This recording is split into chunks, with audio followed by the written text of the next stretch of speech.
Assalamu alaikum dear students, hope you are doing well. Today I am going to start definition of spanning sets of a vector space.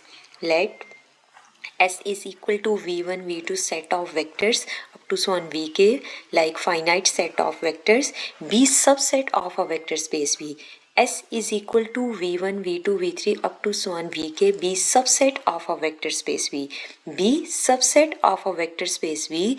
The set S is called a spanning set of V. अब आपके पास spanning set of a vector space के case में आपके पास क्या होगा, जो आपके पास S होगा वो आपके पास क्या होगा, सेट ऑफ वेक्टर्स होगा. और आपके पास set of vectors in R2 R³ हो सकता है और मोस्टली आपके पास इन R³ होता है. अब आपके पास S जो है वो सब सेट ऑफ वेक्टर्स है और वो आपके पास क्या है, सब सेट है of a vector space V. The set S आपके पास is called a spanning set of V if every vectors in V Every vectors in V can be written as a linear combination of vectors in S. आपके पास क्या है कि every vector in V can be written as a linear combination of vectors in S. In such case, it is said that S spans V. आपके पास spanning of set of V कब होगा, जब आपके पास हर जो vector है V में वो आपके पास क्या होगा, can be written as a linear combination of vectors in S. In such cases, it is said that S spans V. अब आपके पास एग्जांपल है, शो डैट आपके पास सेट ऑफ वेक्टर्स हैं S is equal to 1 0 0 0 1 0 0 span R³. अब यहाँ पर आपके पास क्या है, let U is equal to U1 U2 U3 be any vectors in R³. अब यहाँ पर आपके पास क्या है, U1 U2 U3 be any vectors है इन R³. सबसे पहले आप इस वेक्टर U को राइट करते हैं as a linear combination of vector. U can be write as a linear combination. तो आपके पास U is equal to C1 U1 plus C2 U2 plus C3 U3. U1 U2 U3 के U3 आपके पास क्या है, ये सेट ऑफ वेक्टर्स हैं, ये गिवन है. स्केलर्स आपने फाइंड करने हैं. अब यहाँ पर आपके पास जो वेक्टर U है वो आपके पास क्या है, U1 U2 U3. आपके पास क्या है, let U is equal to this be any vectors in R³. यहाँ पर आपके पास ये S सेट गिवन है, स्पैनिंग ऑफ सेट गिवन है. तो आपके पास ये आ जाता है V1 vector V2 vector V3 vector. आपके पास क्या स्पैन्स इन R³. U आपके पास है U1 U2 U3 be any vectors in R³. अब आपके पास जो वेक्टर U है वो आपके पास क्या as a linear combination of vector C1 V1 C2 V2 plus C3 V3. U जो है वो आपके पास गिवन है U1 U2 U3. कुछ केसेस में आपके पास like proper real numbers given होते हैं. यहाँ पर आपके पास U1 U2 U3 गिवन है और ये आपके पास क्या है, वेक्टर्स हैं इन R³. अब यहाँ पर देखें तो R³ है तो मीन्स के रियल नंबर्स के वो आपके पास आ गए हैं R³ में के सेट ऑफ वेक्टर्स. अब यहाँ पर आपके पास U1 U2 U3 equal to C1 C1 1 0 0 plus C2 0 1 0 plus C3 0 0 1. अब आप यहाँ पर C1X C2X C3X को कंबाइन कर देंगे प्लस C1Y C2Y C3Y को कंबाइन कर देंगे और आप इसी तरीके से C1Z C2Z C3Z. तो आपके पास यहाँ पर फिर कंबाइन करके कंपेयर कर देंगे तो आपके पास क्या आ जाता है, C1 equal to U1 C2 equal to U2 C3 equal to U3. So equation 1 becomes. तो आपके पास यहाँ पर जो स्केलर्स हैं उसकी वैल्यू क्या आ जाती है, U is equal to U1 1 0 0 plus U2 0 1 0 plus U3 0 0 1. Second आपके पास एग्जाम्पल है,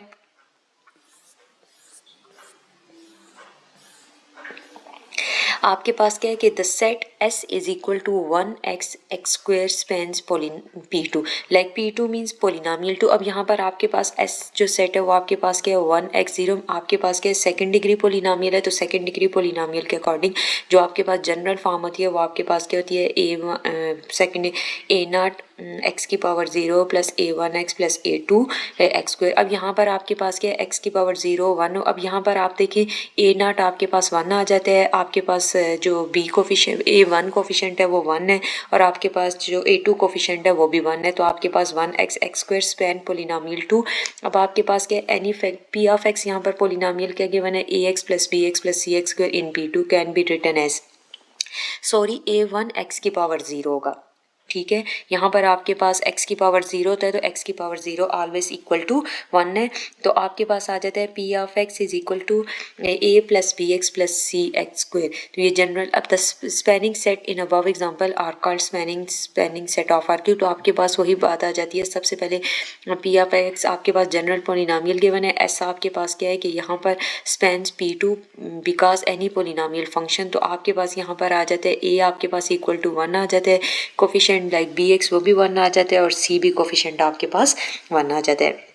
नेक्स्ट एग्जांपल है आपके पास show that S is equal to, यहाँ पर एलिमेंट्स को आप अगर कंपेयर करना है तो आपको डायरेक्टली गिवन है कि आपके पास ए का जो कोफिशिएंट है वो 1 आ जाता है लाइक एक्स की पावर 0 है, बी भी आपके पास क्या है 1 है और सी भी आपके पास क्या है 1 है। थर्ड एग्जांपल है show that the set S is equal to 1 2 3, आपके पास इसमें v1 वेक्टर है, v2 वेक्टर और v3 vector spans are cube. अब यहाँ पर आपके पास क्या है u is equal to u1 u2 u3 be any vectors in R cube, we find scalar. तो आपके पास क्या जगह u as a linear combination of c1 v1 plus c2 v2 plus c3 v3। u आपके पास क्या है vectors है u1 u2 u3 equal to scalar की वैल्यूज़ आपने कैलकुलेट करनी है।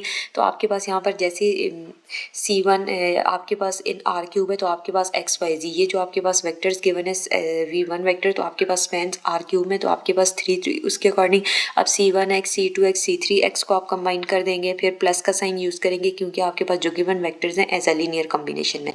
फिर आपके पास C1 y C2 y C3 y और लास्ट में आपके पास C1 z C2 z C3 z। फिर आप एलिमेंट्स को कंपेयर कर देंगे। फर्स्ट आपके पास C1 x C2 x C3 x को आप कंपेयर करेंगे तो आपके पास u1 आ जाता है, उस केस में C1 माइनस 2 C2।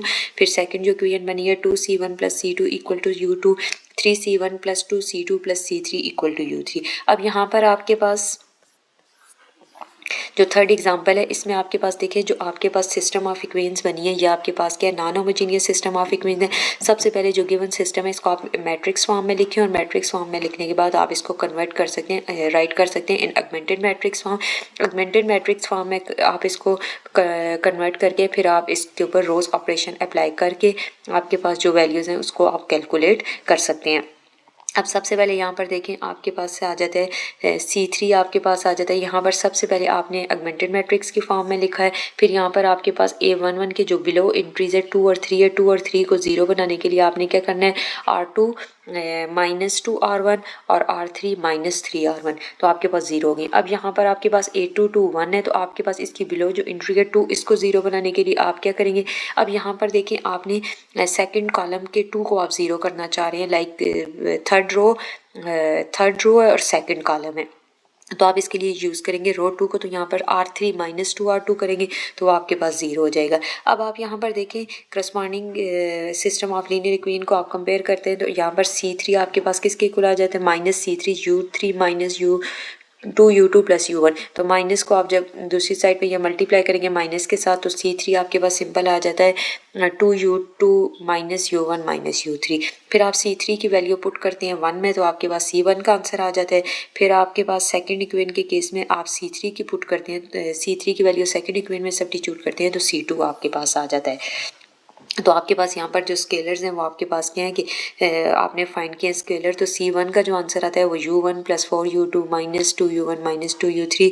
तो आपके पास C1 minus U1 plus 4U2 minus C1 का जो आंसर है वो ये आ गया। इसको सबसे पहले पुट किया इक्वेशन 2 में पुट किया तो C2 का आंसर है। C2 का जो आंसर है वो आपके पास ये आ गया।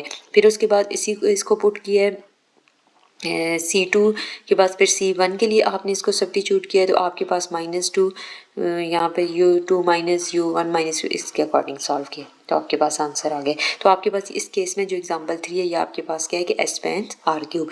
नेक्स्ट है आपके पास एग्जांपल 4 में देखें आपके पास क्या है कि show that S is equal to S आपके पास क्या है सेट ऑफ वेक्टर्स गिवन है v1 v2 v3 और आपके पास मेंशन है कि does not Spence R cube. अब यहाँ पर आपके पास देखिए U आपके पास क्या है बी एनी वेक्टर्स हैं इनका R क्यूब आपने सबसे पहले स्पैन के केस में आपके पास कंडीशन क्या है कि जो गिवन वेक्टर्स हैं वो आपके पास written as a linear combination, तो आपके पास फाइंड करने आपने स्केलर्स, इस केस में आपके पास C1 C2 C3 स्केलर्स आ जाते हैं। आपने यहाँ पर सिस्टम ऑफ इक्वेशन को जनरेट किया, इस सिस्टम ऑफ इक्वेशन को आप कन्वर्ट करेंगे मैट्रिक्स फॉर्म में, फिर आपके पास ऑगमेंटेड मैट्रिक्स की शेप आई है। अब आप ऑगमेंटेड मैट्रिक्स को सॉल्व करने के लिए रोज ऑपरेशन अप्लाई करेंगे। रोज ऑपरेशन अप्लाई कर रहे हैं तो आपके पास यहाँ पर क्या आ गया है, आपके पास जो गिवन सिस्टम है वो आपके पास क्या है कि इनकॉन्सिस्टेंट आ गया। आपके पास 0 into C3 equal to some constant, it is not possible. तो आपके पास इस केस में क्या आ जाता है, जो गिवन आपके पास सिस्टम है वो आपके पास क्या है, इनकॉन्सिस्टेंट है, तो आपने स्केलर्स जो है वो कैलकुलेट नहीं किए। अगर आपके पास जो गिवन सिस्टम है उस केस में अगर इनफाइनाइट मैनी सॉल्यूशंस आ जाते हैं तो आपके पास वो जो स्केलर्स हैं उसकी वैल्यूज आप कैलकुलेट कर सकते हैं। इस केस में आपके पास जो गिवन सिस्टम है वो आपके पास क्या इनकॉन्सिस्टेंट है, आपके पास स्केलर की वैल्यूज फाइंड करना पॉसिबल नहीं है। तो आपके पास नेक्स्ट आ जाता है definition of span of set के केस में। अब दोबारा से देखें, आपके पास थ्योरम के अकॉर्डिंग आपके पास क्या है कि एस आपके पास क्या है, सेट ऑफ वेक्टर्स है इन अ वेक्टर स्पेस भी। The span of S is the set of all linear combination of the vector in S. Span के केस में आपके पास क्या होता है कि एस आपके पास क्या है, सेट ऑफ वेक्टर्स है in a vector space V. The span of S is the set of all linear. अब आपके पास एस के केस में जो सेट्स है all linear combination of vectors in S. अब स्पैन ऑफ एस क्या होता है, C1 V1 plus C2 V3 plus up to so on C के भी। C1 C2 C3 आपके पास स्केलर्स हैं, आपके पास क्या है, रियल नंबर्स है। The span of S is denoted by span S are span of vectors. If span of S equal to V, it is said that V is spanned by vectors or S span V. Theorem इसके according आपके पास क्या आ जाता है, span S is a subspace of V if S is equal to V1 V2 V3 up to so on Vk is a set of vectors in a vector space V, then span S is a subspace of V. अब यहाँ पर आपके पास जो span of set है वो आपके पास क्या is a subspace of V. Moreover, span S is the smallest subspace of V that contains S in the sense that every other subspace of V that contain S must contain span S. तो आपके पास simple यहाँ पर theorem में ये चीज़ define हुई है कि आपके पास जो स्पैन ऑफ सेट है वो आपके पास क्या है कि वेक्टर स्पेस है, सेट ऑफ वेक्टर्स है in a vector space we. तो वेक्टर स्पेस वी के अकॉर्डिंग आपके पास जो स्पैन ऑफ सेट के केस में जो मेन कंडीशन है वो आपके पास जो गिवन वेक्टर्स हैं वो आपके पास as a linear combination of vector in S. तो यहाँ पर आपके पास जो सेट ऑफ वेक्टर्स हैं वेक्टर स्पेस वी में, तो ये आपके पास क्या है कि span of S is a subspace of V. Subspace of V, moreover span S is the smallest subspace होती है आपके पास V that contain S in the sense that every other subspace of it that must contain space. Subset के case में आपने start में भी कह दिया था कि जो आपके पास सेट ऑफ वेक्टर्स होते हैं ये सब सेट हैं ऑफ वेक्टर स्पेस भी, या आपके पास set of vectors vector space भी। तो आपके पास जो मेन कंडीशन है वो आपके पास ये है कि as a linear combination of other vectors, और आपने इस केस में स्केलर की वैल्यूज कैलकुलेट करनी होती हैं। और आपके पास like U is can be written U, आपके पास जो वेक्टर है as a linear combination of C1 V1, तो स्पैन ऑफ वेक्टर। तो आपके पास जो फाइनल होता है वो आपके पास क्या होता है कि एस मस्ट कंटेन, यहाँ पर आपके पास जो स्पैन ऑफ सेट वेक्टर है equal to V, V is span by vectors. Thank you so much for watching.